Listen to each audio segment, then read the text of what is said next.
Well, good evening. My name is Jim Kelly. I'm the manager of the Environmental Surveillance and Assessment Section, which is part of the Minnesota Department of Health. And I'm just here to get some context about why we're here tonight. The chemical that you've been hearing about, trichloroethylene or TCE, and a little bit about why we're here in terms of why it was a potential health concern and the information that we want to share with you tonight.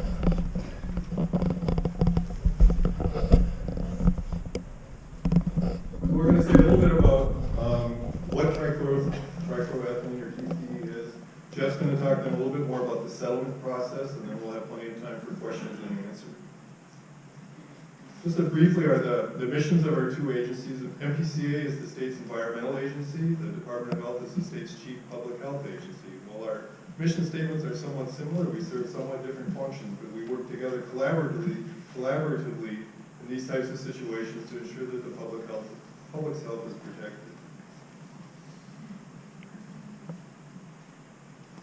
I'm going to skip through those and Jeff will touch on those subjects later so that we can start with some of the health information. So trichloroethylene is the degreasing solvent that has been very commonly used for many, many decades in industry and even in some consumer products. It's a chemical that's been well studied. It has a long history of testing in both animals and in some observational studies in people who work with trichloroethylene. Based on those studies, the Department of Health has established what we call health-based values, or health-based guidance values for trichloroethylene exposure in air. For those who may be exposed in a community setting such as this, or in other inadvertent situations. Our guidance value for trichloroethylene is 2 micrograms per cubic meter of air. And I'm just going to refer to that as micrograms per cubic meter. It's a very small amount in terms of standards goes. You picture a cubic meter of air, it's a very large block, and that's a very tiny amount. But nonetheless, we set these health-based values to be the level that people can be exposed to for a long period of time, up to a lifetime, 24 hours a day, 7 days a week, for an entire lifetime. And they're intended to protect our most vulnerable populations, whether those are a young child, a developing fetus, an adult, someone with health conditions other than related to that. So they're set to protect the health of the entire population, and they're set to be very, very protected. Trichloroethylene itself it's a known human carcinogen, so one of the things that we're trying to protect against is the increased risk of cancer for those who may be exposed to trichloroethylene. And I'll touch a little bit more about what the actual risk would look like in this situation in just a minute. It's also been associated with potential immune impacts on the developing immune system, as well as a certain kind of birth defect that's been observed in animal studies. And I want to stress that in animal studies, it has not necessarily been observed in humans exposed to trichloroethylene, but because we've seen it in animal studies, it's something we've been concerned about. Our guidance values are intended to protect against these types of health effects in people who are exposed up to a lifetime. With regards to individuals' exposure in a community setting such as this, it is extremely difficult for us to predict what an individual could have been exposed to. Trichloroethylene is a volatile chemical. It gets into the air where you can breathe it in. How much your body actually absorbs from any given breath is going to be different for every single person in this room based on a host of factors. How old you are, how in shape you are, what kind of activities you're undertaking. There's just a host of individual factors that can affect how much exposure occurs. It's also, there are some variables in how we're actually considered based on what's in the air, how much can be absorbed in the body. TCE, because it's a volatile chemical and because your body will break it down relatively quickly, and it's actually the metabolites that we are concerned with, not necessarily the TCE itself. It clears the body very, very quickly in a matter of hours to days.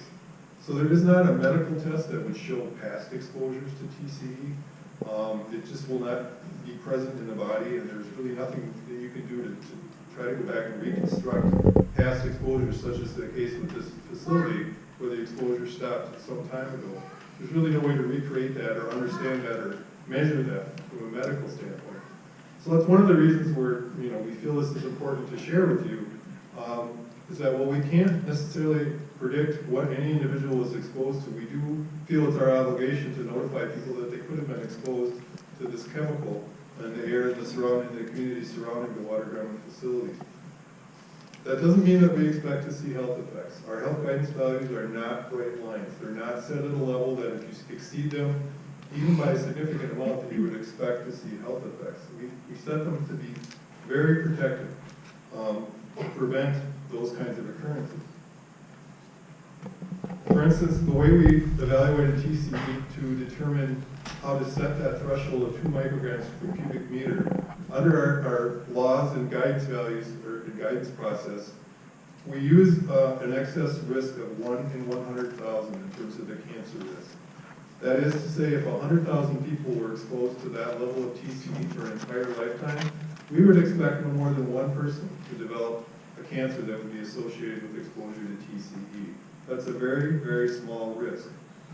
It's also on top of the background risk of cancer in our population, which is something like 45,000 in 100,000. Almost half of Minnesotans will be diagnosed with cancer at some point during their lifetime. That's a very unfortunate fact, and it's something the department takes seriously. It has many, many programs to try to reduce the burden of cancer in our society. But the point is that the additional risk from these exposures are going to be low in comparison to that. But the fact is, it's an involuntary risk. It's not a risk you ask for. It's not a risk that the community should have to bear, which is why it was so important for the MPCA to take action to cease these emissions of TCE and prevent any further emissions into the community.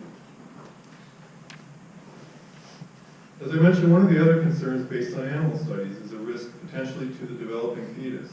TCE in some studies of mice have been associated with a certain kind of cardiac malformations, or a heart defect essentially in the developing mouse baby, for lack of a better word. The exposures, what we know from the animal studies, would have to take place at very specific time periods when the fetus's heart is developing, and for a certain amount of time and for a certain level.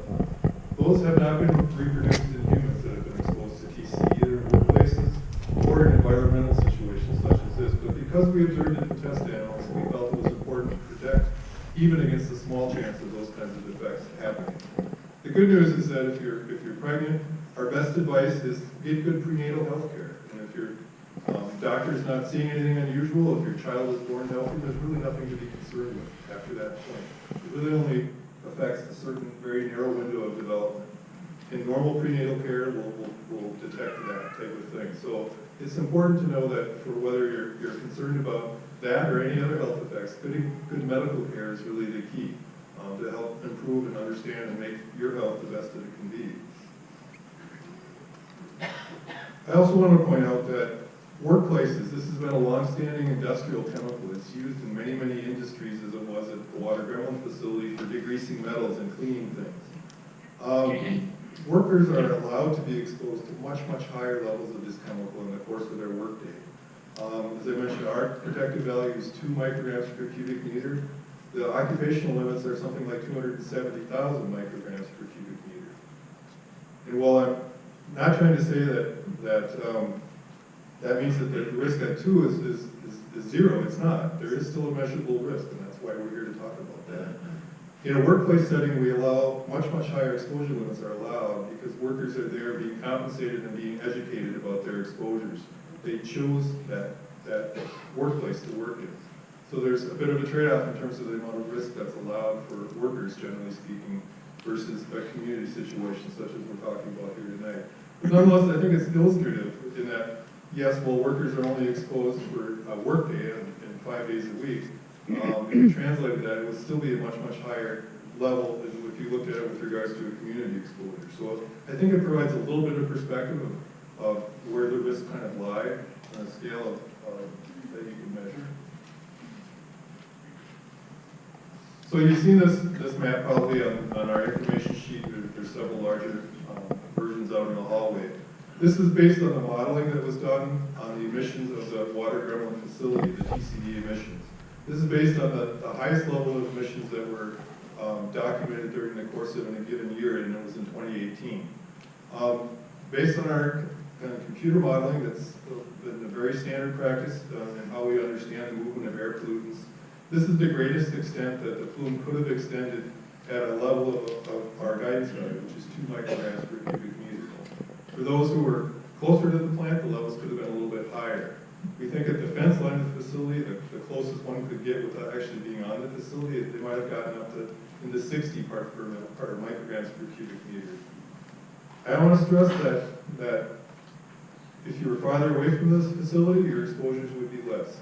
If you didn't spend 24 hours a day, 7 days a week in that area, your exposures would have been less. It's based on constant exposure. If you work or went to school somewhere else, your exposures would be less, and therefore the corresponding health risk would be less.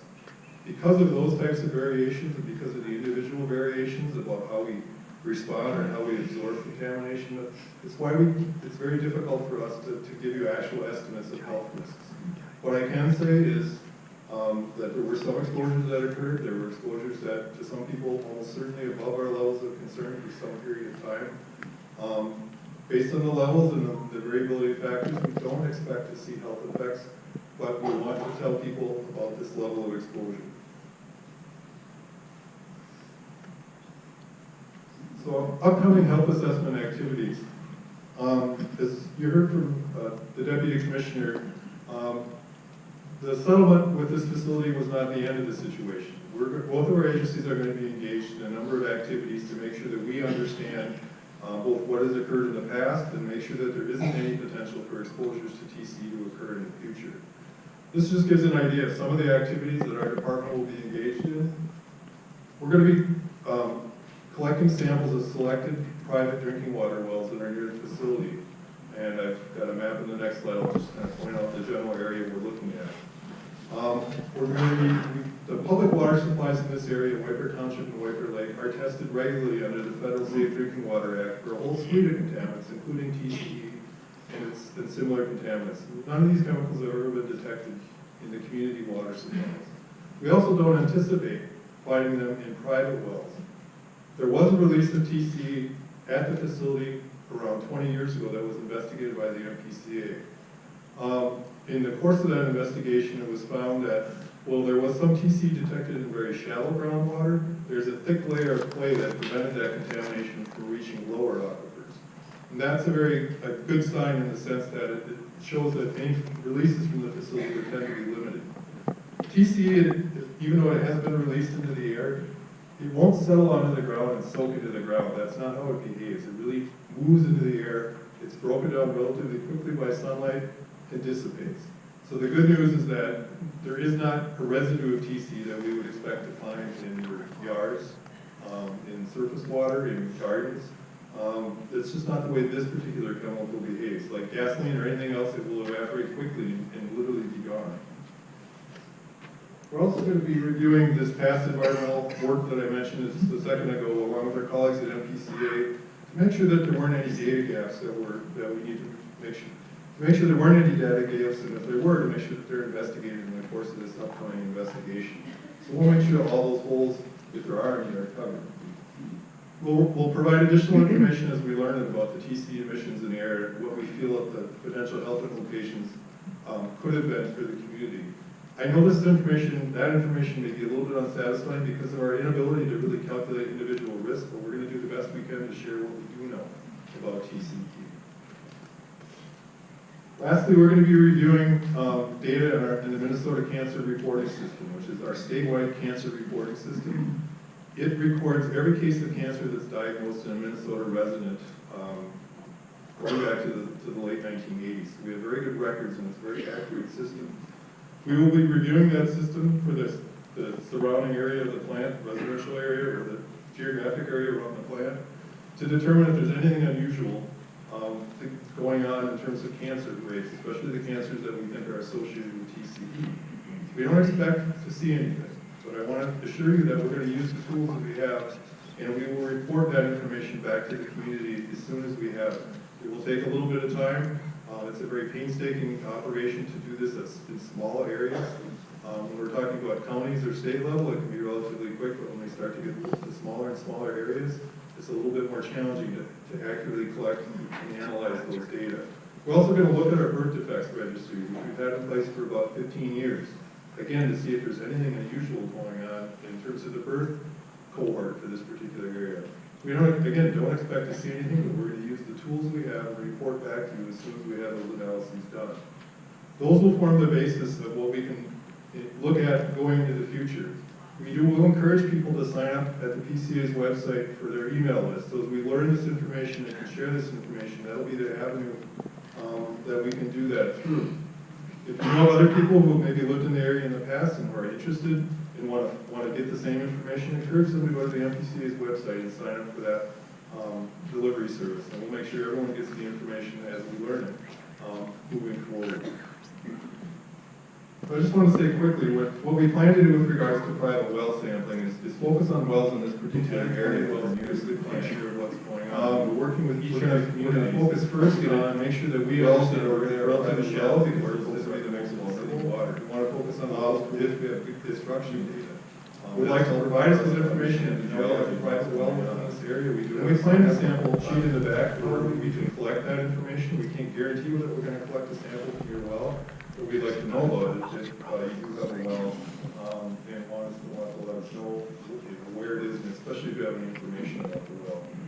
We expect to conduct this work in the next couple of weeks with hopefully the results available in early April. These samples will be collected by the Department of Health staff and analyzed at our public health laboratory. And we'll share the results with the community.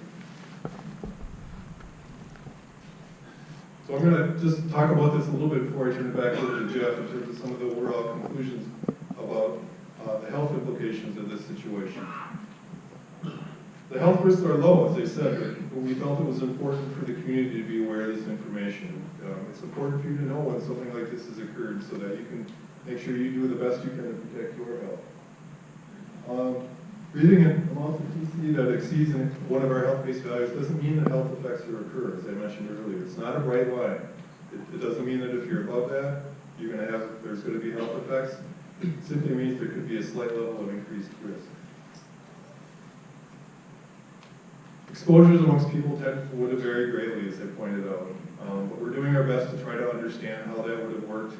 And when we have more information about that, we'll be sure to share it with the community. There's no simple medical test. That's a question that we're getting a lot of, and it's certainly understandable.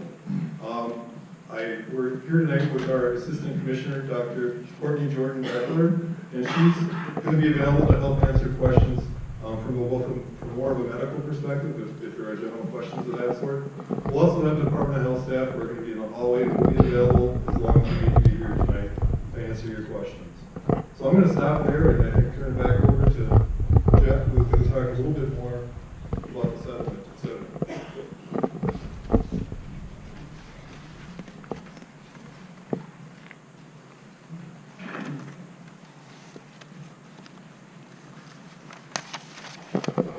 Thanks, Jim. So I'm going to talk a little bit about the settlement, and first I want to talk about the role of the MPCA. What is the agency's specific role? Our job is to issue permits for certain facilities that are over certain thresholds in terms of emissions. So we don't issue permits to everybody. Not every dry cleaner or shop has a permit from the MPCA. The larger ones do. So we've got about 18,000 air, water, and land permits that the agency administers across the state, and they cover businesses and individuals and municipalities, so it covers a great gamut of work.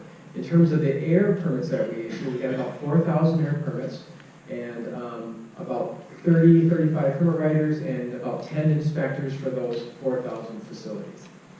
So our job is to issue permits that clearly spell out what a regulated party is obligated to do to make sure that what they're emitting complies with state and federal requirements and is safe for the community. The job of the regulated party is to give us information in accordance with the permit that tells us that they are operating the way they should, that they are operating in a safe and effective manner. We do inspections at facilities. At this particular facility, we were out there about 3 times. We were out there, we issued a permit first here in about early 2000s, and you can see the time frame for other things that happened between then and now. But I wanted to point out that we've been involved with this facility since about 2000. We issued the first air permit. At that point, we were clear with the permit that they needed to tell us that they are meeting their emission standards, And if things don't operate the way they should, they're obligated to tell us that they are not operating in accordance with their permits. And I think that's the heart of the matter here is, did the company disclose that the facility was operating the way they were supposed to and were meeting the limits? And the answer is no, they were not. They did come to us in July of 2018 and said they've got a problem. They did not disclose the extent of the problem. And I think that's one of the questions that we've heard a lot is the company was forthright and came to the agency and revealed that they had this problem, and the agency did nothing until January when we shut them down. That is not the case. The company did come to us in July, but they did not share with us the extent and magnitude of the problem so that we could determine that this was a serious possible and potential health impact to the community. It wasn't until a number of exchanges and conversations and actually us issuing them an order to provide us the information that they finally came back to us in January 11th and said, this is actually a bigger deal. And then by January 13th, we asked them to shut down voluntarily or we would shut them down. And to their credit, they did shut down voluntarily. So I share that information with you because a key to our environmental permitting program, and this is not just PCA, this is a nationwide under the Clean Air Act, Clean Water Act, and other federal regulations, is that regulated parties must disclose, they voluntarily disclose to us that they are operating. The PCA cannot walk into a facility and look at the facility and the tanks and the pipes and say, that's working, that's not working. We are permit writers, we are not engineers, we're not technicians, we're not installers of pollution control equipment, so that's why it's critical that regulated parties disclose to us. And I'm happy to report that in general, with a few exceptions, in Minnesota we've got great compliance rates. Most industries, in fact about 93, 94% are in compliance with their permit at all times. That's a wonderful record, I think, and I don't want to pass up on that opportunity to say most businesses in Minnesota do it right. And we give them the benefit of the doubt and they provide us great information. But when companies don't do it right, like Water Gremlin, they didn't reveal to us what's going on, that we can't do our job, then situations like this settlement occurred. And you heard from our commissioner, our deputy commissioner, that this is one of the largest penalties we've ever levied, and it reflects the seriousness of both the pollutant that was emitted and the length of time that the company was in non-compliance and not telling us what the problem was, that they were having problems with their pollution control equipment. So that is, I think, important context for you to understand.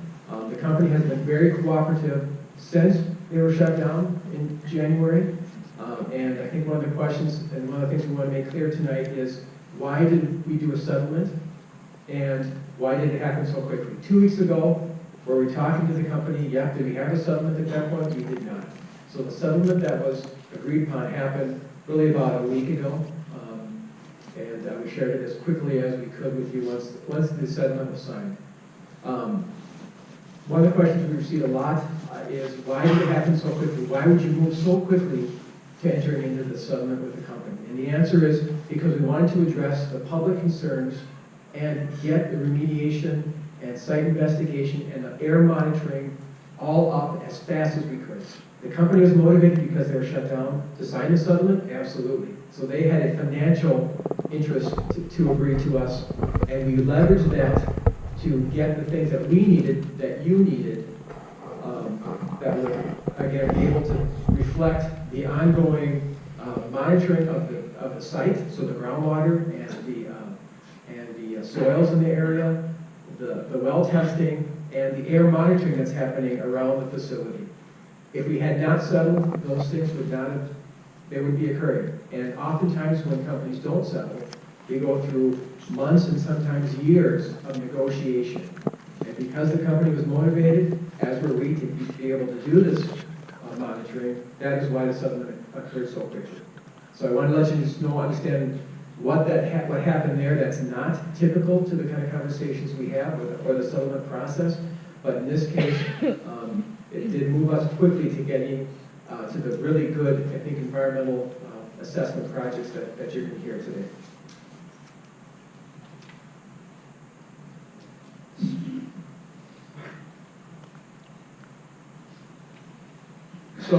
So let me talk a little bit about that settlement. This is a quick summary. I got a little more detail here that I want to share with you. So there are really two paths that we use, two things we use when we do settlements. One is a lawsuit going to the courts and involving the courts in that argument and that discussion. We have to prove something. The company has a chance to defend itself. That can be a very lengthy process, months, years sometimes. And because there's risks of not winning that lawsuit, it's a tool that we use. We consider that sort of a secondary option. Our preferred tool is what you see before you, a stipulation agreement. The stipulation agreement is just that. It's an agreement between the PCA and the company to do the following things. And we'll talk about those following things. It includes stipulated penalties, so if the company does not do what they promised to do, there are stipulated penalties to the tune of, I think, $1,000 per day, Jennifer? 500? Okay, thank you. $500 per day per violation, which stack up, and they are owed to us automatically. So that inspires companies to stay on track. Key parts of this settlement include the $4.5 million civil penalty, again, the largest that I've seen for the PCA's settlement. What does that mean, 4.5 civil penalty? That just describes kind of where it goes. It's a penalty that will go into the environmental fund. I think one of the questions we get is, where does that money go? And because it's a civil penalty, it'll go to the environmental fund in the state budget. It does not come back to the agency. It does not fund my staff directly. The legislators then can use that money through the environmental fund to fund environmental activities, including the PCA, but it does not come back to us. We get no benefit from that money directly. So know that that company or you heard that they no longer use TCE, which in terms of operating conditions, that is exactly what we asked for. That's exactly what they offered. So TCE is no longer used in the facility. They immediately distributed, sent out, recycled, reused the TCE. They're now using a new chemical called Flowsolve, which is far less toxic than the TCE. It's not toxic free. It does include some VOCs, but it's far less toxic than the TCE and a much preferred option than the use of TCE. They are going to they agreed to conduct frequent air monitoring. We've got 4 corner monitors that are monitoring every 3 days. So in other words, all sides of the facilities now are doing air monitoring. That is done through the collection of these air monitors, and it's a double check to make sure that they're operating with their new solvent, and that solvent is not having impacts to beyond the property boundary. So that's extraordinary. We don't do that with typical facilities, and that's because one, it's not necessary because most facilities do it right, but also it's a very expensive proposition. So this is again layering on both the regulatory control for the facility as well as cost for this facility because it is quite expensive. They are paying for that. So as I said, they report the progress of those air monitors every 3 days to us. We review that information instantaneous. We're right on it to make sure that there are no issues. The results are processed by an independent lab. So it's this is not them doing the processing. The lab is analyzed as an independent entity. And I think one of the things I want to talk about shortly is what happens after the stipulation agreement. The stipulation agreement does not last forever, and I'll talk about that just in a little bit. They do now, according to the STIP requirements of the STIP, they do daily reporting on solvent use. So that is a way for us to make sure that they are not overusing the solvent so that for the purposes of it going out the stack of the facility and entering the community. So we've got 2 checks on how they are making sure that they are protecting human health and the environment. One is they report on their solvent use, and then we've got the air monitors to make sure that there's not a problem beyond the property boundary. They also do monthly reporting of VOC emissions as a rolling sum. So again, this is another way for them to report to us that everything is going well and they're complying with the requirements. They will be installing brand new pollution control equipment. That's coming here in March and April. And And so that is going to be a way for them to control emissions, real active control and recycling and collection of the TCE. So those are the things that, in terms of regulatory requirements, that the company will be doing. Another part of the settlement was the company volunteering to do some supplemental environmental projects. We call those SEPs. And the value of those SEPs is about $1.5 million. They need to be, for SEPs to work under our guidance, they need to be focused back on addressing the problem that was caused. So in this case, we are working with a company called the Tree Trust to install community trees. And from our perspective, we've worked with them before, and it is a community project. It's not just about installing trees. It's about engaging with the community to make their communities better. It'll ask for people like you to be part of that planting and caring, and you'll be part of that communication process. It also engages a lot of environmental justice issues. It involves people in that sense. The other supplemental environmental project for $750,000 is that we will be using that money and working closely with the University of Minnesota, MinTap, to work with other companies around the state who also use TCE to get that out of their system. We think TCE is one of those chemicals whose time has come to be non-existent. And we think there are resources and options that companies can use. So we'll be using this money to go out and through the University of Minnesota and engage with companies to encourage them and help them to eliminate the use of TCE. Again, it gets back to the issue of TCE in communities. So other parts of this, I think you've heard already from the Commissioner and from the Department of Health. We'll be doing soil and sediment assessments around the site.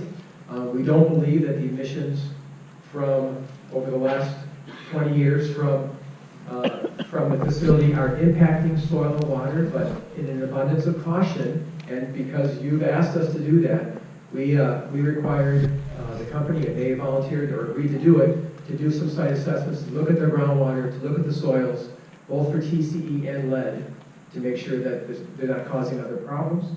And they've committed, if they find something, that they will follow through with the remediation on both those issues. So finding something is not just enough. They need to finish with the remediation if they discover anything that would be a problem. And then finally, I'll say, the STIP is a bridging document. The STIP just gets us to the point where we can issue another one of our permits. That is the real long-term fix for this issue, is issuing another air quality permit, which we will do this spring, probably early summer. All the conditions of the stipulation will be transferred to that permit, and probably more. So we'll be watching very closely. You're going to see a very different permit than the one we issued them last time, and that's because, again, you really get a chance to be an honorable company. We give you a good permit. If you're not, you get our increased scrutiny and additional costs because we're going to ask you to do much, much more. So that new permit will have a public notice period, and we will have a public meeting. It may be here during that time. So you'll get a chance to review that permit and comment on that permit before we final issue. So I want to just have you remember to keep your eyes out for that, and get on our website, go through our gov delivery list, sign up for that, so we keep you informed as that permit gets drafted and as we're ready for a public notice. So that is what I've got on the stipulation agreement. I think we're ready to go into the Q&A portion of our evening. We will need to have a hard stop about 9 o'clock, and kick us out at 9 o'clock. We'd like to spend time doing the Q&A, but we'd also like to break about 8:30 or so. We know that not everybody's comfortable talking in a big group. Folks often don't want to have a microphone in their face and ask us questions. So we want to give about a half hour from 8:30 to 9 o'clock tonight. We'll meet out in the hallway, or we can meet in corners. If you want to talk to PCA folks or Department of Health folks, we'll stick around for that. It will not be your only chance to talk to us. You can call me or Jim or Commissioner at any time We will talk to you at any time about questions you have or anything that does not make sense or thoughts or concerns or your ideas. So I encourage you to get our phone numbers. We can flash them up or share those. But we do want to hear from you beyond just what happens here today. This is a long-term commitment for the PCA and the Department of Health to be responsive to your needs. So I have with a that, question before we finish. So one thing you guys haven't mentioned is just down Whitaker. We're right there. Just down Whitaker, there's a water reserve that backs up to Columbia Park, which all of our kids in the community are playing at. There's tons of wildlife there all the time. Is that not being tested? You've mentioned wells, you've mentioned groundwater, but nobody's mentioned that particular body of water. Jeff, before you answer, can we?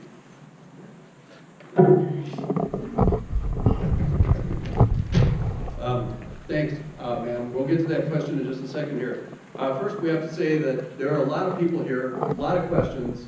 It would be impossible to be fair if we asked you to raise your hands, or if you all stood up and spoke when you're moved to do so, just ask your questions. So we have asked people to sign up, and we'll get to your question, ma'am. We do have a list of names here that we're going to start with. And I'm going to ask you to come down. My name is Ralph Pribble, by the way. I work at the Pollution Control Agency in the Public Information Office, and I'm just helping out here to moderate this Q&A session. A lot of people here, a lot of questions.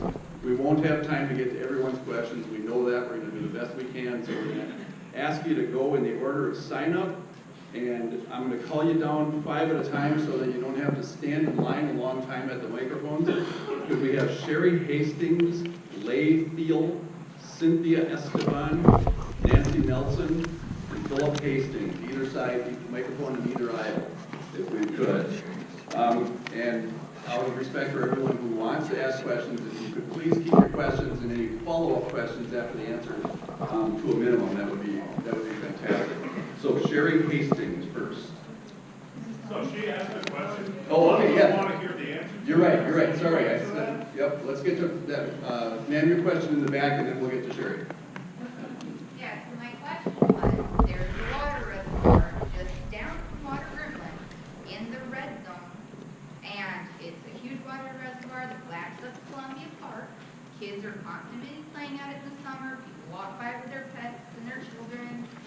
Whitaker is very active, and there's nature there, wildlife all the time. Why has that not been mentioned as somewhere being tested, since it's in such close proximity to this situation?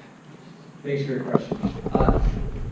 So the way the TCE acts as the mission source, as it comes out of the Water Gremlin stack, is it quickly dissipates. As it reacts with air and sunlight, it breaks down almost immediately.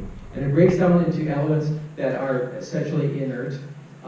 We have no reason to believe, because of the way it acts, that it is depositing itself on the soil or in the water or in the lakes or in the gardens.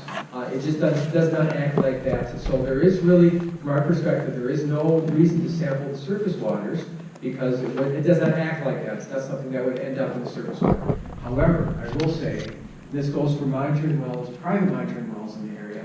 Because we're doing groundwater testing on the site, there may be a situation, we don't expect that, but in an abundance of caution, if we discover something on the site that leads us to believe that TCE from some other source, released from Water Gremlin, that was maybe released through a crack, or if we find something, is finding its way up. Plume is moving through the soil. If it gets as far as that water area is moving towards other areas like Sherry drinking water Hastings. wells or surface waters, then that would be the reason for us to do some additional testing. We'll need to understand if there is such a plume moving off-site, how the extent of that. First of all, my name is Sherry Hastings, and I wanted to let our neighborhood communities know that we have formed and mobilized a group called the Neighborhood Concerned Citizens Group for those residents, which are you, that are concerned and impacted by the toxic exposure. We have put together a strategic framework focusing on 3 major goals, and I won't take very long because I do have a question.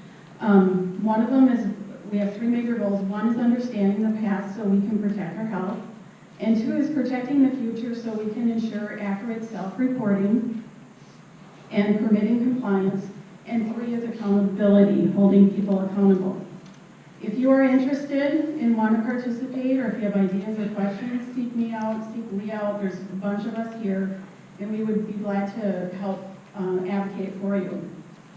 We do have a meeting on Monday. It's a private meeting with the MPCA, the Minnesota Department of Health, our elected officials, our local representatives, and commissioners to express our concerns and priorities of the affected communities.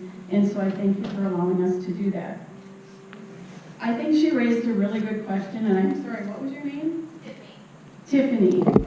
Because that's my concern too, Tiffany, is if TCE has migrated into the soils and there's a plume, how does that impact our communities and how does it impact our children?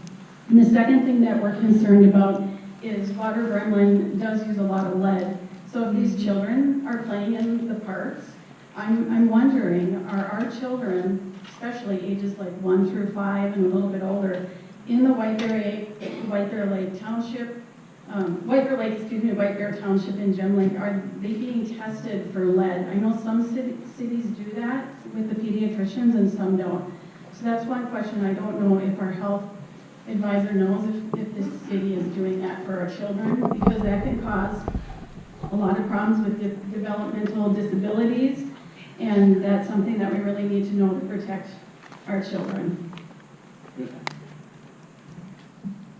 Hi everyone, and thanks for letting me be here. I'm sorry for what you're going through. I appreciate the fear and concerns that you all have around the health and impacts, and I just want to reassure you, as a physician, everything I see and been a part of with the Department of Health and MPCA is reassuring from what I would want for my own children. For the question that you're asking, there's not a specific citywide process that's going on with lead, but what I would encourage you all to do is to have those conversations with your physicians. I grew up my children grew up in a house with old paint, so I said to my physician, the concern to me is a very easy test to do to check for lead. You can have those conversations one-on-one with your physicians and pediatricians that way. Thank you, Commissioner. Layfield. I just want to say a thank you to you guys. First of all, I noticed on your slide up there that you have agreed to look at the Minnesota's, put my glasses on so I can't see. The Minnesota's cancer reporting system, and you're going to continue to track that. So we'll talk about that more on Monday, because that is one of the items that's on our list. So thank you for thinking of that. Thank you, ma'am. Layfield. I'm a little bit taller than Sherry. My name is Lee Field. So my question is around understanding the cumulative environmental and health impact. So water Gremlin and TCE is one example of contaminants and one example of an industry in the area. How can we find out other ongoing investigations, either through MPCA, Minnesota Department of Health does them, OSHA, etc., so that we can begin to understand a bigger picture of what it is that our families and our environment have been exposed to? So, obviously, if there's other investigations going on that the PCA is undertaking, we can't share that with you. Active investigations are protected, so I couldn't tell you what investigations we have. But once an investigation is complete, that is public information. You can contact us, you can contact me, and I can walk you through our assessment of what else is going on. I'd also encourage anybody who's wondering what else is happening in your neighborhood, whether the regulated parties are, whether it might be underground storage tanks, or emissions sources, or even water discharge facilities. If you go to the NPCA's website and look under type in what's in my neighborhood, there's an interactive map that allows you to zoom in, zoom out, and find your house or your community and see what other permits the agency has got or what we're working on. And so that's a really powerful way to quickly discover what's in your neighborhood, exactly as the title would suggest. So I know I'm not allowed to follow up, I'm going to do it. What has happened recently that's been closed that we should maybe want to know about, that we'll find out about? Thank you. I'm not aware of any ongoing compliance and enforcement activities in this region. I mean, as we get to a larger area, there certainly will be something. I'm not aware of any, but again, if you want to call me tomorrow, and we certainly can reveal that if other folks, and we can bring that Sherry on Monday and talk about what else is happening. Thank you, Jeff. Next up, Cynthia Esteban, then Nancy Nelson, Philip Hastings, maybe Sherry Karlstrom could come down as well, please. Cynthia Esteban. Hi, thank you. And most of my questions have been answered, but I just want to state that I just moved to White Bear Township in 2018 in active treatment for cancer. This isn't funny, but I'd also like to take the opportunity to address the lead situation. Our new governor says he wants Minnesota to be a leader. I would like to address the citizens, our legislators, and our governor. At this time, I love to fish.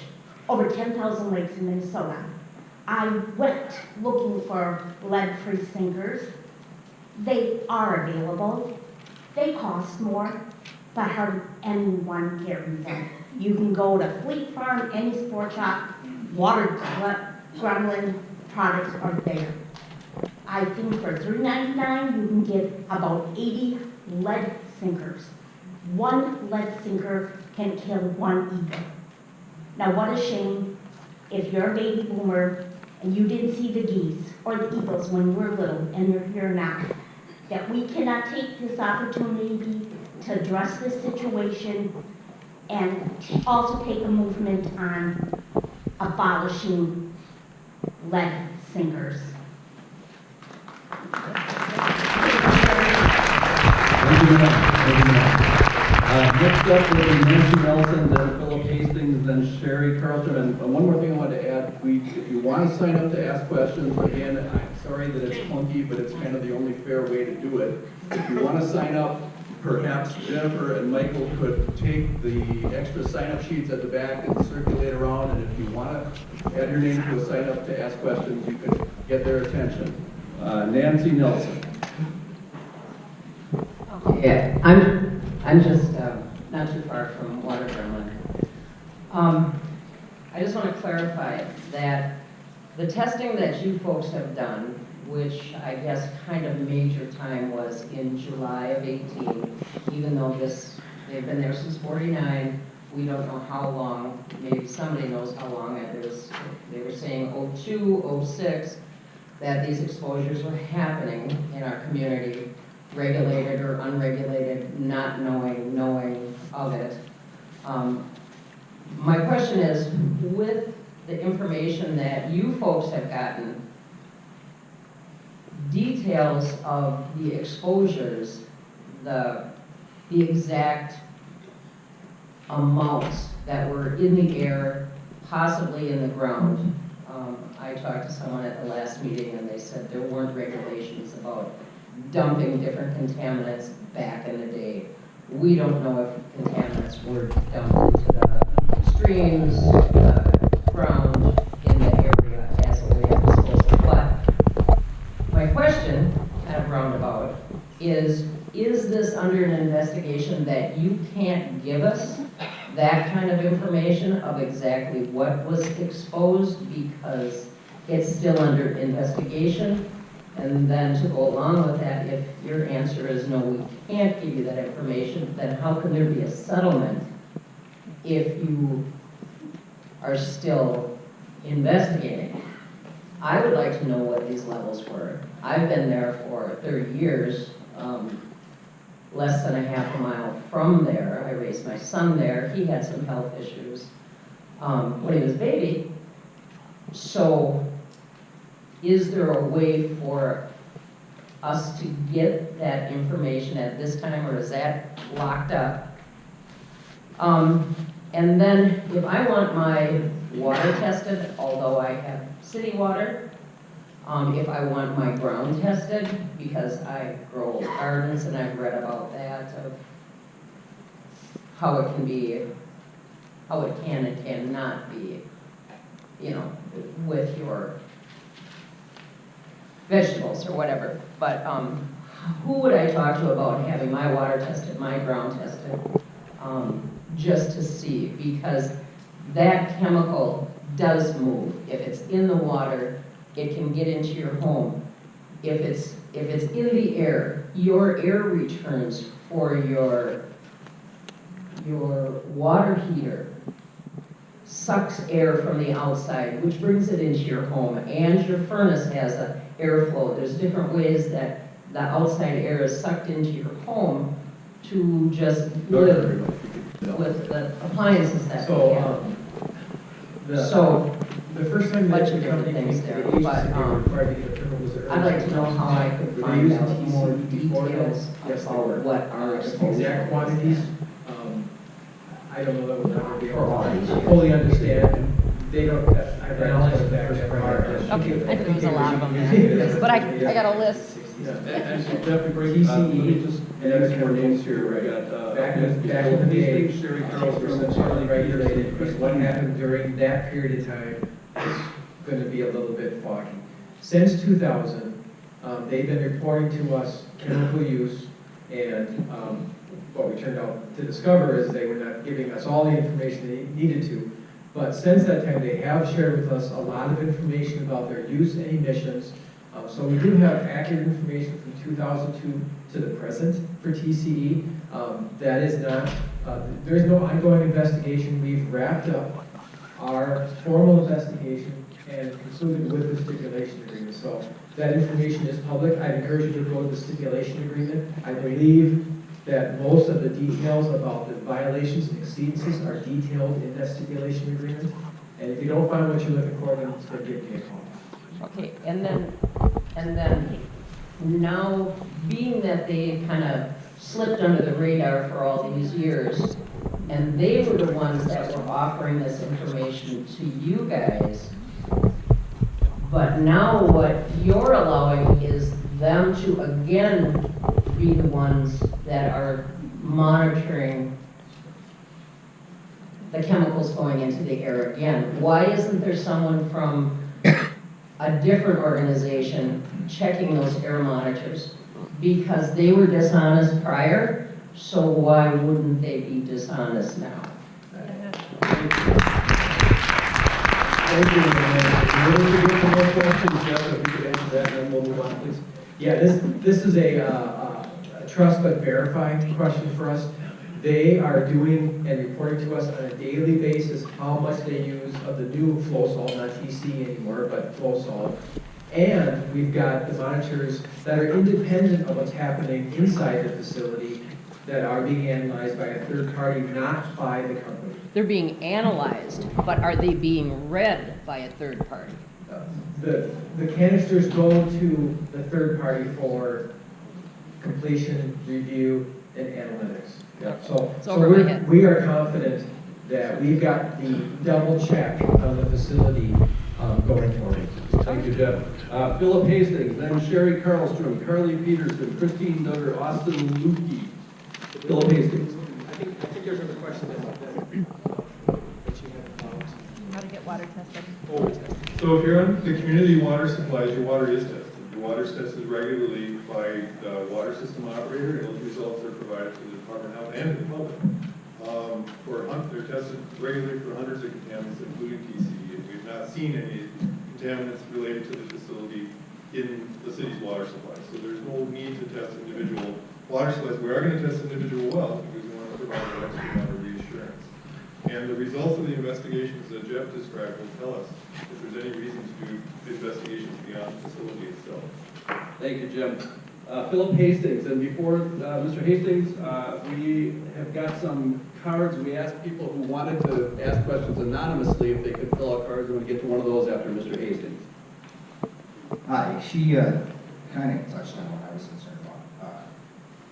My issues are with water and trust and with you guys too.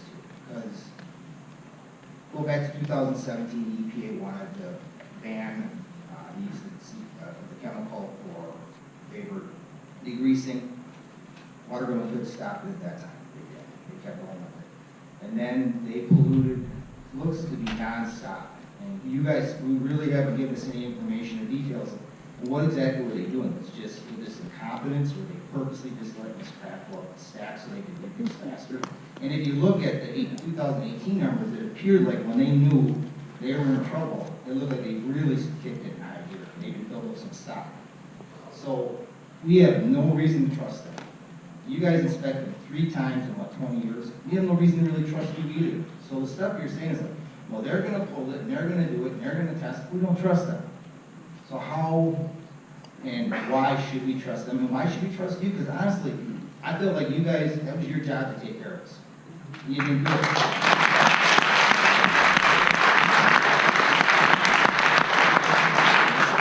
Thank you. Yeah, thank you. I think that's a fair criticism of the agency. I did try to explain a little bit about the work of the agency and our specific role. I know that is that people feel like we should have done much more. And I guess my commitment to you is that we absolutely want to rebuild that trust with the community. It is vitally important to us.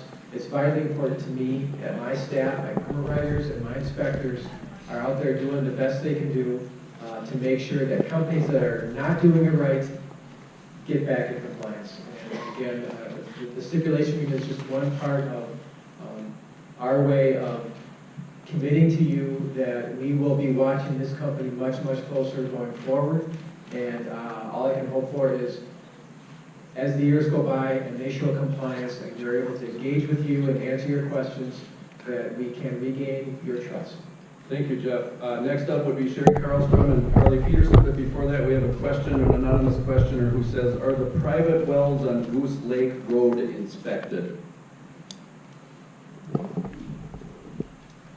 So the area that I outlined in the map, shown in the map up there, within that area, those are areas that we're going to be looking for private wells to sample based on available information and records. So I can't answer that question very specifically, but if you want to talk with us outside, we can try to show us where you might be thinking about it on a map. We'll try to answer those questions. But I can't really be more specific than that right now. Thank you, Jim. Sherry Carlstrom.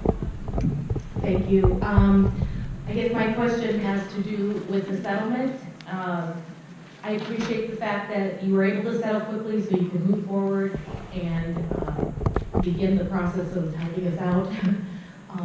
But the question I have is, it's nice that we have money going to the state for environmental activities and things to help make our community look better, prettier. But what about the harm that potentially is happening to people in this community, and what retribution do they have, and what kind of resources do they have?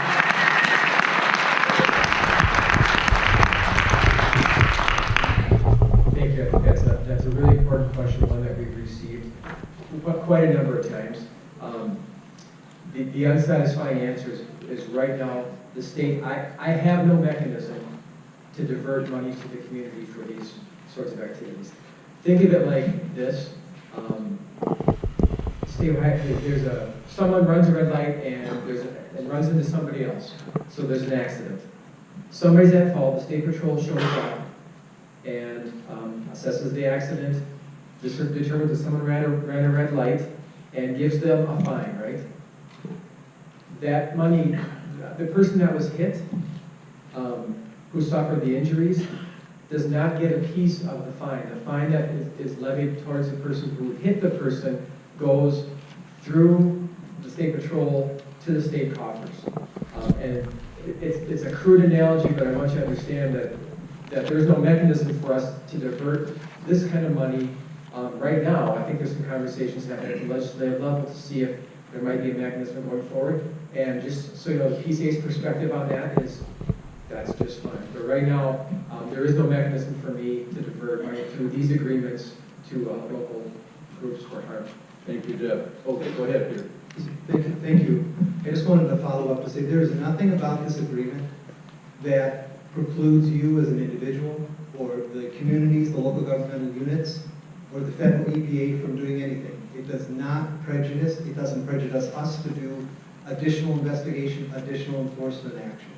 You know, as Jeff mentioned with sort of the analogy of the stop, it takes care of that just one symptom, but it doesn't preclude you, it doesn't prejudice you, it doesn't prevent you, and that's important to recognize. Those are outside of what the state is able to do in this context of this type of settlement. But it is not meant to, and it never will, prevent you all from taking whatever additional steps and from the communities, as I said before, as well as the federal environmental protection agencies. Thank you, Peter. Did we get to Carly Peterson and Christine Duggar, Austin Lukey, Bill King?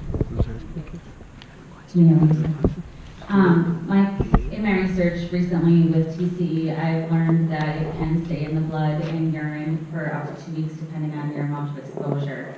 And so I guess my question is for the MPCA, why did the citizens in the affected area not get notified within that time frame so that we could get our families tested for this, number one? And number two, it doesn't seem like the MPCA was at all prepared for this type of an emergency, and I want to know what is planned so that this kind of information gets out immediately to people that are affected in the future so that they do get that opportunity to get tested. Thanks for your question. When we discovered the extent and magnitude of the problem, our very first reaction, as it usually is when these situations pop up, is to shut down and end the source of contamination. We were focused on that. That's how we spent the first few days and the first week, to make sure that the contamination had stopped, that we were collecting information from the company, and then we felt like we had that under control. That's the point, within I think about a week, that we did begin to engage with legislators first, and then to have community conversations. I agree that took us too long to do that, and I think we've learned from that experience that we need to be faster at giving them information. Heard. Thank you, Jeff. Did we get to Sherry Carlstrom and Carly Peterson? So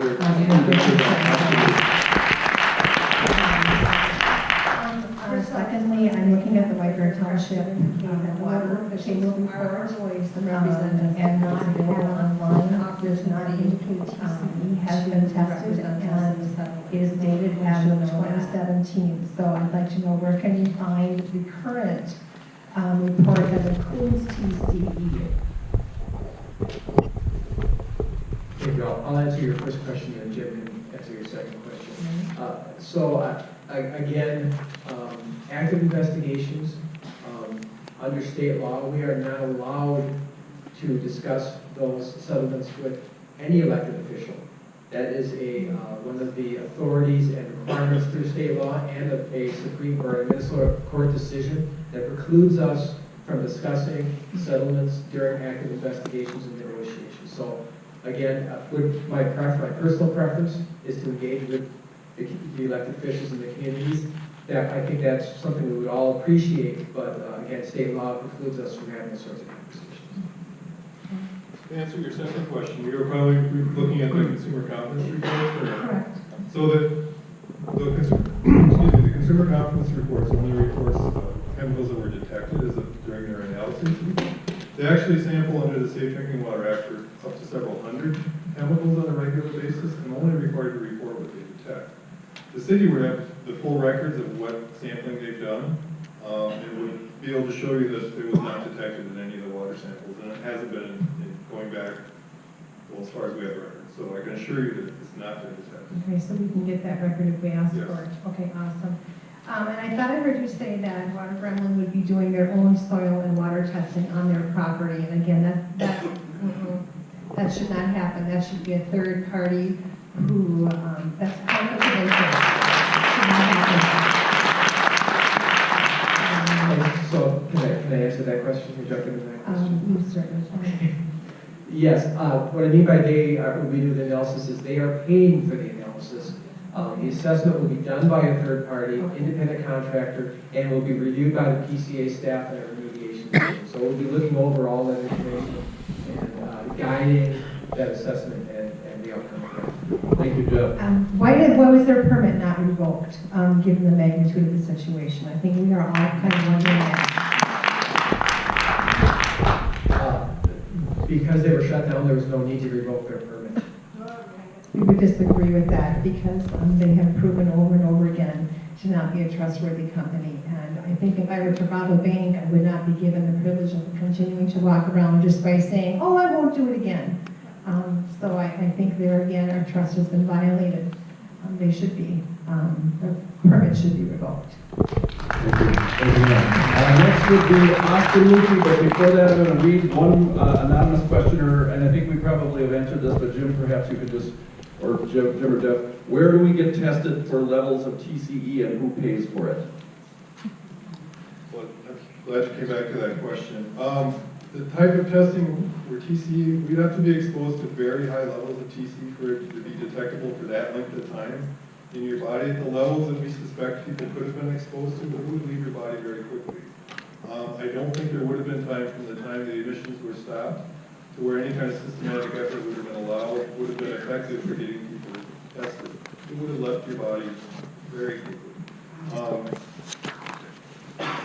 So it's also not a commonly available test. It's not something you can run to your physician and have them test for in your blood. It would take very specialized equipment, specialized tests. So there just would not have been that opportunity. That type of testing is only done in extremely high levels of exposure in occupational settings. Thank you, Jim. Next up would be Austin Lukey, but I would like to invite down also Bill King, Daniel Anderson, and Deb Joyce. Mr. Lukey. All right,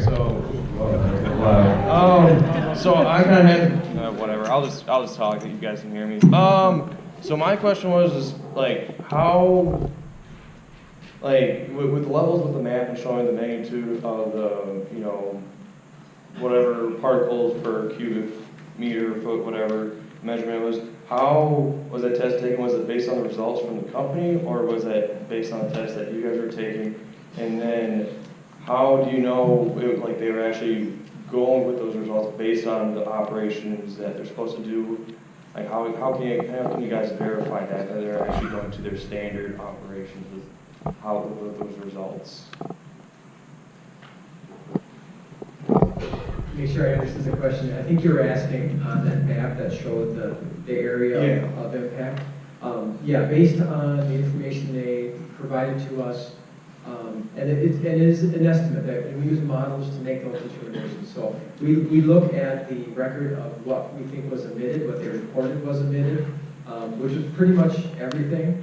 So it is a maximum emission from the facility during that period of time. And then we use models that estimate based on wind direction and other factors where that point of impact. And really it's showing you where the levels reach safe levels that they comply with the health benchmark. So if you look at it carefully, you'll notice that the water level is about in the middle of that circle. Yeah, so the models that we use predict how far that area of impact would be. Hope I answered your question. Somewhat, but just how are you guys going to verify that the results are actually true based on that? How you guys, as you're having third-party people testing out the soils and whatnot, you should have third-party people come in and verifying that water Gremlin is actually, like, those numbers that they're giving you are actually correct. Sure, I understand. I think, so that is why we've got air monitoring being done at the property boundary. There's no not them. So how do we know that those results were correct? We just have that. All we have are estimates based on information they've given us. Could it be that it would go farther out? Possibly. We would still be having the same kind of conversations, and the result is exactly the same. We would still be doing this level of an agreement. The penalty level would be the same. It really wouldn't change very much the outcome. It might involve a broader group of folks that may have been impacted. It might be a smaller group of folks if we had some refined modeling. I think the message is, if you're in the community and you have concerns, then you should speak to your doctor. And we're doing the best we can to sort of do an estimate of who is most likely impacted. That really is as good as it gets. We really can't refine that modeling to a finer point. Thank you, Jeff. Bill King, Daniel Anderson, Deb Joyce. Mr. King. On your analogy of a car hitting another car and then they get a ticket, a lot of times that car that gets hit sues the person that hits them. Now, are you saying that I should get a lawyer and sue Water Gremlin? I'm just, you know, you kind of made that, and the gentleman in the brown suit kind of made that point too. No, we are not providing legal advice tonight as far as that goes. Well, I'm just wondering. Yeah, you know. no, I think our point is that nothing that we've done in terms of the settlement somehow gets the company off the hook in terms of private lawsuits or EPA or somebody else coming in and doing some additional action. It doesn't preclude us from taking additional action if we find additional violations. So we're just saying the state has resolved its issues in non-compliance with the company. That's why they're back in operation. But what happens now in terms of the community, in terms of private lawsuits, or the feds or somebody else doing some other action? Because everybody here has gotten injured as far as I'm concerned.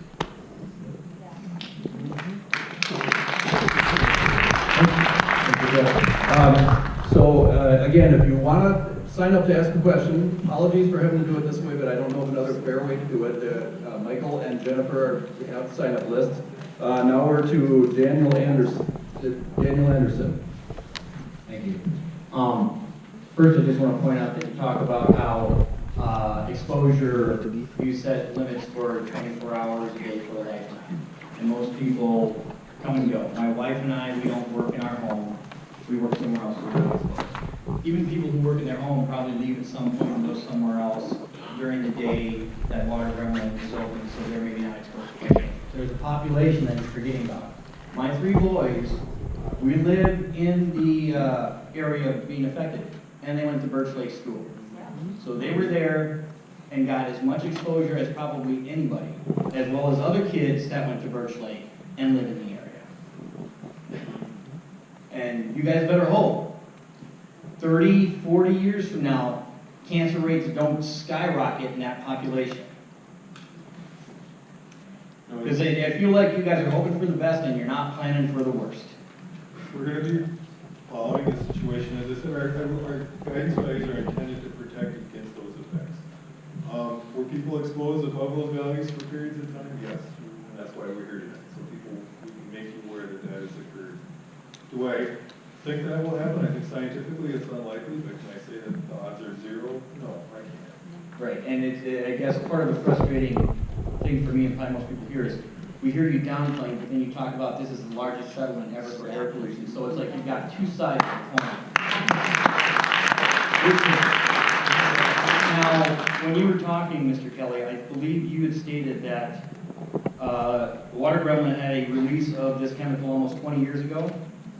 That's what we understand, and that was observed through hazardous waste inspections that showed some leaks or something that occurred inside the building and got into the soil beneath the building. Okay, so that got in the soil, that was not airborne. No, there was not.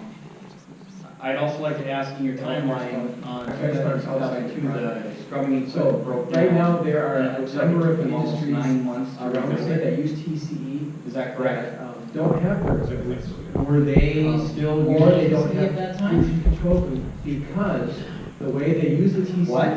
They were? Are you kidding me? Emissions. How would they not a problem? That's ask really what we're politely Our goal is not to say to shut down at that you can't use TCE, or that you must have pollution control equipment. The use of TCE does not mean if you're using more TCE causing health impacts or exceeding, and you're emitting more, then you have to put it into a permit. And we put into a permit conditions by which they can operate to make sure that it's not having an impact. So presence or absence of TCE is not the critical factor for in terms of health impacts or the permissive rights. What's important is how much and where it's going. I guess I don't understand though, maybe I'm not intelligent enough. If their equipment that's supposed to scrub the bad stuff and prevent it from getting out isn't working, but they're still using the bad stuff, how is that okay? They could have been curtailing operation at that point. They could have minimized using TCE. It's likely that, and keep in mind, TCE is a chronic standard. It looks over a period of time, a year, before its impact. So a 9-month period sounds like that would be impactful, but depending on how they were operating, that is how we decide when we need to shut a company down or have them significantly curtail operations. They can still operate. They just have to make sure they're complying with the standards. So when companies have breakdowns of their machinery, which happens very often, that's a normal occurrence things break, and it takes a while to get those repaired. The things that we ask companies to do is to ensure that whatever they're doing in terms of operation will not have an impact beyond their property boundary, the compliance point that we're measuring. Thank you, Jeff. We have a couple dozen names at least in less than a half an hour to get to everybody. Deb Joyce, and then Jim Kvitrude, and then Bob Records. We could have Deb Joyce, please. I'm Deb Joyce, and I live directly across the street from Waterbury. I don't really have a question. I have a concern, and my concern would be with the Minnesota Pollution Control Agency. Call me naive, but you woke up a sleeping dog, if you want to call it, because I'm not going to be naive anymore. I assumed that when you handed out permits, you had people following those permits to make sure people were following the guidelines. And I was at this meeting 2 weeks ago, and you said, oh, things aren't all that bad. Well, a $7 million fine, second biggest in history, leads me to believe otherwise. And as far as I'm concerned, maybe you guys should be sued along with Water Gremlin. I have more problems with you than with Water Gremlin. They self-reported, and you guys still didn't go out and do anything. You let them keep going on, and I don't blame them for doing that because I would have done the same thing. But you guys did not do your job. As far as I'm concerned, you should downscale in the upper echelon and put more inspectors out there. Keep us all safe. Thank you, ma'am. Jim Kvitrude, Bob Records, Steve La Liberté. Jim. Hi. What's the community safety benefit of a chemical permit that is not verified for compliance by either the TCE or the Minnesota Department of Health? Because otherwise, a fox is watching the henhouse. How many more locations in our community have similar permits for this or other chemicals that are not or have not been verified by TCE? You also did say there's a website listing the companies. Could you provide that website in the information later, please? How is the penalty amount agreed upon without the verification of the total emission amount or the short or long-term environmental and or health effects that have not been identified? Of the 18,000 permits issued in Minnesota, you said 94% are in compliance. The math of that says there's 1,080 locations that are out of compliance. If you don't have the legal authority to go in there and check for them, that means they're self-reporting. I would question whether that 6% is really an accurate number. And the effect of those different chemicals on the environment is still undetermined. A lot of questions in there. Did you want answers to some of those questions? If possible. Whichever ones you can pick out of there. We'll have to go back to the beginning of your questions.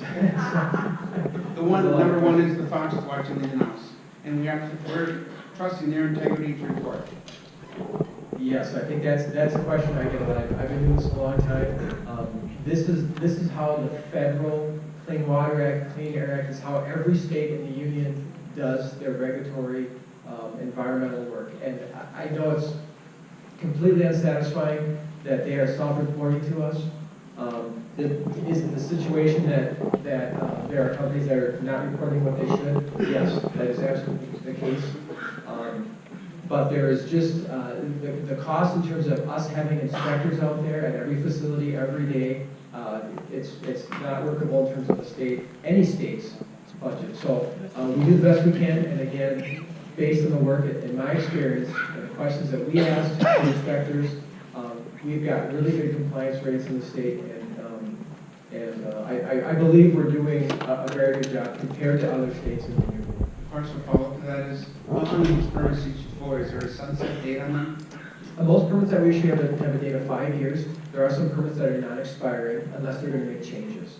It really is based on the kind of permit that we issue. But 5 years is the normal frequency for issuing. Can I just add on to this answer? You're absolutely right that we need to do more. Okay, absolutely. The Pollution Control Agency needs to have more resources on enforcement and compliance. Absolutely. I think in this case, with this individual company, you're going to see that. It's a different regime now that's going to be required of that. Would we like to have, instead of 10 inspectors doing their work, 100, 200? I mean, that comes at a cost, and that's at a cost to the taxpayers. Absolutely, I do not disagree one bit. What I'm trying to say is, we have to do better, we have to do more inspections generally in trying to do this self-reporting regime. And then when we have incidents like this where there's water gremlin, we're not relying on that anymore, we have to go deeper into it. I know that's not a very satisfactory answer to you, but I want to say to you that this administration under Governor Walz, this commissioner, and this team is committed to doing it better and differently. And that's our obligation, to improve what we're doing for your behalf. Are we always going to get it right? No. Are we going to try? Absolutely. Are we going to try to utilize more resources and community resources to help us do a better job? Absolutely. But I will stand here and tell you that we need to do more, we should have done more, and you deserve more. Are there avenues to increase the number of inspectors that we can approach? I'm sorry. Are there avenues to increase the number of inspectors on the ground that we can, encourage our legislators and whoever to increase that workforce?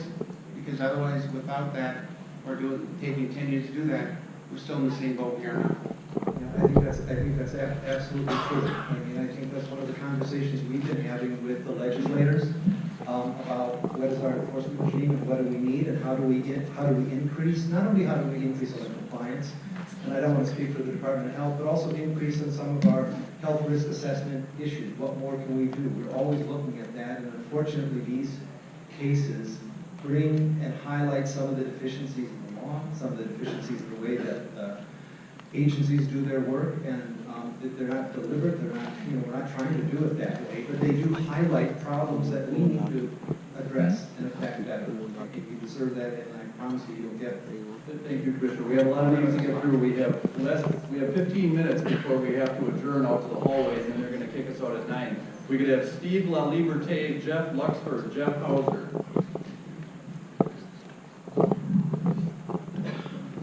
Thanks for hanging on this long. I live in the contamination zone. I've been here throughout the entire contamination period. In May of 2015, I was diagnosed with bone cancer, multiple myeloma, had a bone marrow transplant. And one of the things that astounded me during the whole walk is there was no entity that seemed to be concerned about how did I get this? Because it's not genetic. I went through the treatment, I'm in sustained remission. Well, then last year, my wife gets diagnosed with uterine cancer. And I'm going, this is crazy. Then my neighbor comes down with prostate cancer. Well, when I read the breaking news, I did some research, and guess what? TCE is tied to all of those cancers. And so I'm a little astounded that the health department is not doing a detailed survey. Yep. And I'm thankful.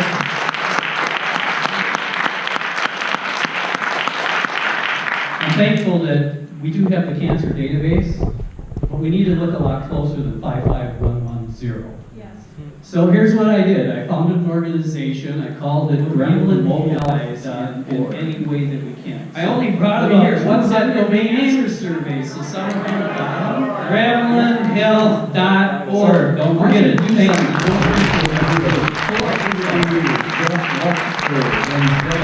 Give yourself a note, or send yourself an email, or text yourself, or bring up your browser, go to www.gremlinhealth.org, and you will find 2 ways to register. One way is to take the cancer survey, and we want to know if you've had stage yet on water gremlins, and even more.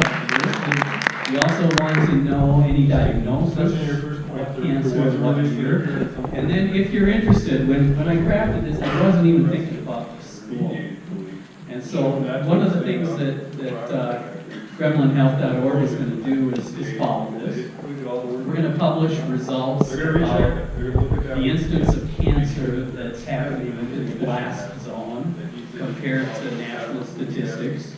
And my hope is it's going to be exactly like you say, that there is not an increased instance of cancer in the contamination zone, and I hope that's the case.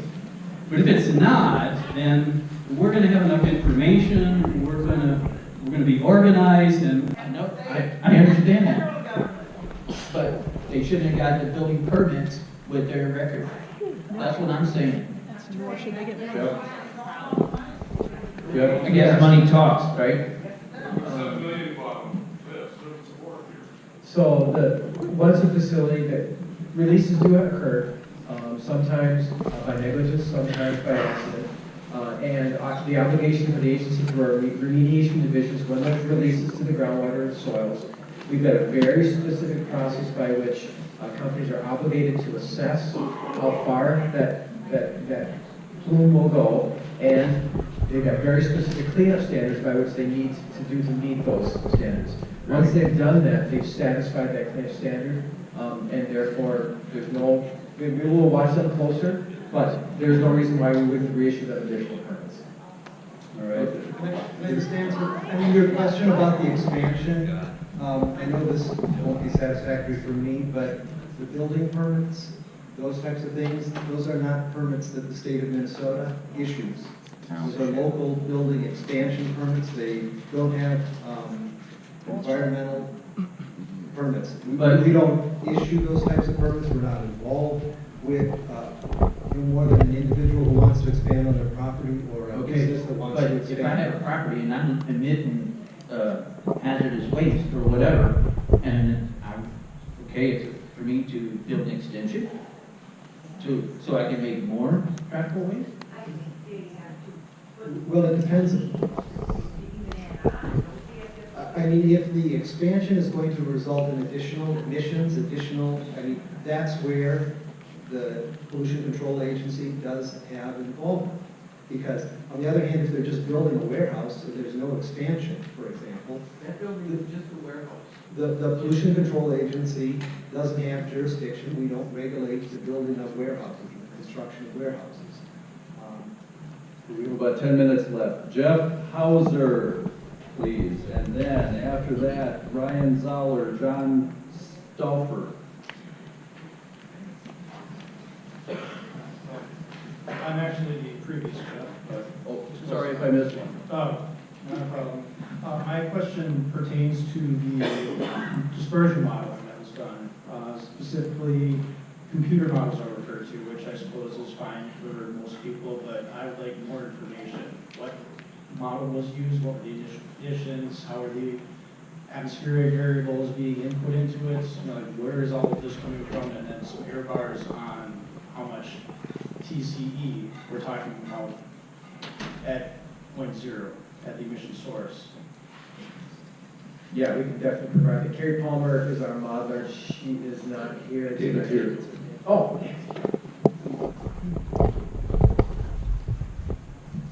Thank you, everyone. My name is David Brown, and I'm one of the air dispersion modelers from the NPCA. And we conducted the air dispersion modeling using a model called AirMod. This is a model that we use for modeling a lot of different pollutants, regulated pollutants at facilities.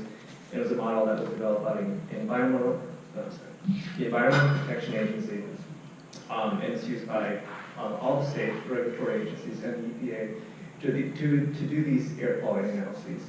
So it's a model that was developed to be essentially an unbiased predictor of air pollutant concentrations when modeling actual emissions that actually occurred. So it's a regulatory model. It's meant to do these air quality analyses. Okay, so the initial conditions were we don't know how much TCE was initially put into the atmosphere.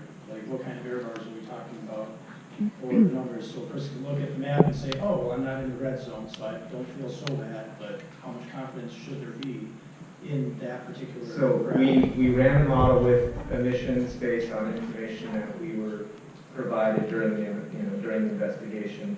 And we ran the model for the year 2018, which is the worst case because it was the highest estimated emissions for that year. What were those numbers? How many tons? Yeah, I think this is going to be we're happy to provide any information you want about how we did the modeling. With the best route to get that information, do you contact you directly, or? Yeah, let's or is that something that will be posted for anyone? We can post it online. Why don't we have that conversation offline? We can talk, I think this, just so we can get through the rest of the questions. I think that's a good question. We'll definitely provide that information. Thank you. We have about 9 minutes left. Jeff Hauser? Certainly, yeah. We can post those numbers if that would be helpful. Yep, absolutely. Jeff Hauser, then Ryan Zoller, then John Stouffer. Yeah, I write a blade, so sorry if this is a repeat, but it has to do with more temporary symptoms that might be within like a mile radius of the facility. Do you know if people could have headaches and dizziness and gastrointestinal issues, something like that, that occurred like during that summer to beginning of this year time frame? Based on the concentrations that, and the amount of TC that was being emitted, we wouldn't expect that. We wouldn't expect, you wouldn't be able to see it or smell it or detect it otherwise. And it's set at very high levels. You wouldn't notice any kind of effects whatsoever. So it would be very unlikely, can I say it's impossible? No, but it would be very unlikely at the levels that we're talking about here. Okay, yeah, the reason I brought that up was I did kind of a quick search and those are some things that seem to be symptoms from more concentrated levels, like if someone's working with it, but if you're having sustained exposure, although much weaker over a 6-month time period. So I hear what you're saying, but there's not a good likelihood that it would cause those kind of... There wouldn't be. It would take levels that would approach the worker thresholds that I described, which are much, much higher. And they're intended to protect against those kinds of things, so that if you're driving a forklift, you can do so safely, for instance. The kinds of levels we're talking about in the environment, it would be very unlikely.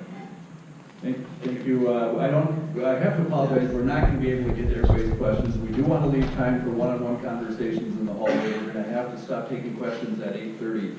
Ryan Zoller.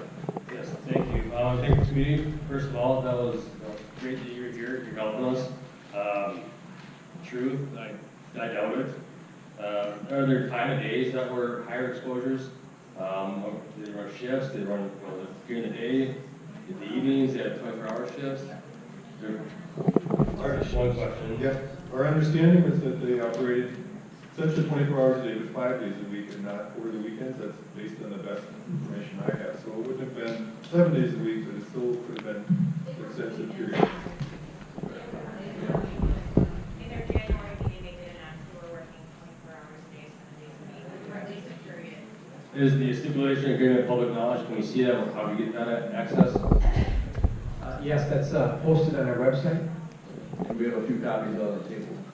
And is TCE exposure, is that acute or a sustained exposure to make it more likely? Do we have to have it once to have effects? At the levels we're talking about, our guidance values are based on chronic long-term exposure. So a one-time exposure to an extremely low level would really be of no consequence. But they're intended to protect against daily exposure that occurs over a long period of time. And my last question, so if we have long-term effects down the line, what's to keep Water Gremlin from changing entities or legal responsibility to having legal responsibility for their actions? I'm not sure I'm understanding your question. So if we have issues 3 years from now, what keeps Water Gremlin from changing legal entities next year? And yeah. I think that's a great question, and one that I imagine the community is going to wrestle with here in the short term. Again, the stipulation agreement addresses the current violations and exceedances. Just like that traffic cop is going to issue a ticket for that event, that is the extent of the agency's authority to compel them to do anything into the future. If you want to do more, if the question you're asking is how can we compel a company to put aside money in the future, which is a question we've received a lot of, that is not through this, the state would have no authority to make that happen. That would probably need to be done through private litigation. We have one more. Did we get to John Stouffer? That's the last question, and then we would have to move out into the hallway. And before we do that, I'm going to have one more announcement. Mr. Stouffer, go ahead. I got basically 2 questions. The filtering system, how did it fail? Were they just not changing it often enough? Was it a carbon filter? What type of a filtering system or scrubbing system was it? First question.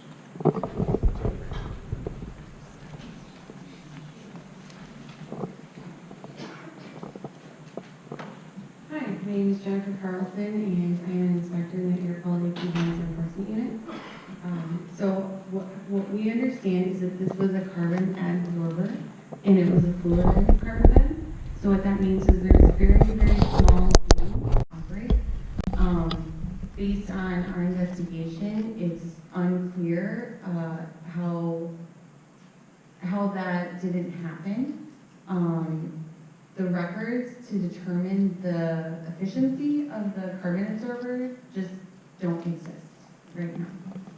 So we don't, the setup that they presented to pollution control is not explaining how they were supposed to capture this? We understand, and Water Gremlin understands how the control equipment was supposed to operate, and it's unclear over time how that efficiency degraded, and the records to determine that efficiency just don't exist. They didn't record the things that would tell us that, but what we do know is the actual emissions, and so that's why, you know, we're here today is to talk about. How did they find out that they weren't meeting their emissions?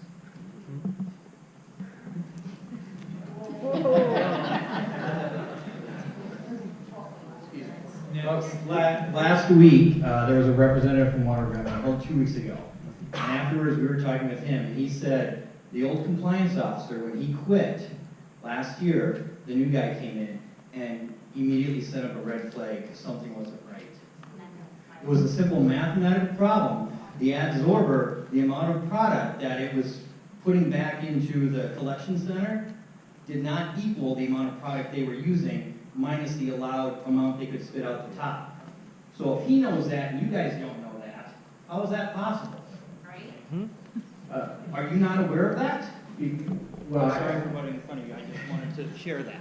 And then we do need to wrap up. We do need to wrap up. I think Jennifer was being kind. She has to work with the company in the future, but I'll say that's exactly the problem. The company did not share that with us. They could not explain why, and they didn't do that for years and years. That is the problem. Are you going to check what they're buying coming in? One last question, sir. So they're going to have invoices for their product coming in. That's going to be a total tonnage coming in. They have to go out as waste. They should measure those two, get accurate records, because whatever goes in has to come out, and the rest is waste. That's right. And it's either going in the water or it's going in the air, or down the drain. Let's be fair here. The people in the back cannot hear this questioner, and we have to wrap this up. The question was, will we be doing a mass balance for what comes in, what goes out, in terms of barrels, and then what leaves the staff? Yes, that is the calculation that they are submitting to us every day. That's what we'll be looking at every single day. All right, thank you. Thank you. Do you have one quick question, sir? Yes. What is the cost of having this other exterior entity checking the water ground? Why isn't it a standard feature that just automatically is on anybody? Yes, and over the period of time, I haven't got exact numbers for the cost of that air monitoring. And there's a number of ways to do it. There's a number of air monitors. Some are simple canister types, like we're using here. The longer term air monitoring has actually fixed monitors that automatically.